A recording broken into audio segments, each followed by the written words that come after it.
ঠিক আছে মুড়ি যায় না সেই জন্য তাও দিকে গেল আছে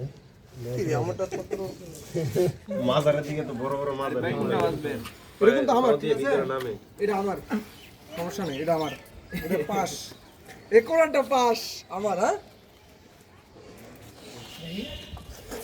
এগুলা ঠিক ওই মিয়া আমার ভিডিও করো দেখো আরে আমার দেখো মাদারে কি দেও কি বড় বড় কোনো অপশন নাই এত বড় বড় যন্ত্র খিচুড়ি এই পাগল খিচুড়ি জন পাকায় শালি মাদার হ্যাঁ মামা লাও। মাদারে যে ডেক পাকায় একটা ডেগই তো আচ্ছা মামা, তোমার কেমন লাগতেছে আজকে এই রোজা রাখার পর সারাদিন যে এখন ইফতার করার সময় হয়েছে?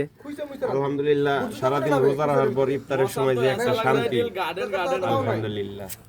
আচ্ছা কাকু, আপনার কেমন লাগে সারাদিন রোজা রাখার পর এখন ইফতারের মুহূর্ত সামনে? ইফতার করার পরে ইনশাআল্লাহ আলহামদুলিল্লাহ রিভিউ পাবে আমারে জিগাও ইনশাআল্লাহ। আমারে জিগাও আচ্ছা মামা, তুমি কি আজকে রোজা?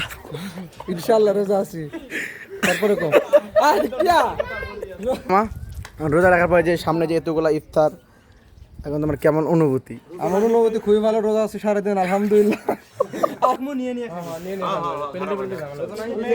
রোজা থাকার যে একটা অনুভূতি এটা কেউ বুঝবে না যে রোজা না থাকলে রোজা আছে আচ্ছা তুমি রোজা আছিলা? অবশ্যই রোজা আচ্ছা আমরা আজকে ইফতারের পর তুমি এই শরবতটা আমাদের বানার, এই শরবতটা বানার রিভিউ তুমি দিবা, ঠিক আছে? অবশ্যই দিব সর্বদা আশা করি খুব ভালো হবে আপনারা সবাই ট্রাই করবেন ফল আপনারা নিজে বাড়িতে বানার ট্রাই করবেন, তাহলে সুন্দর হবে। অবশ্যই ঠিক আছে আমি ইফতারের টাইম আছে আল্লাহ হাফেজ আল্লাহ হাফেজ।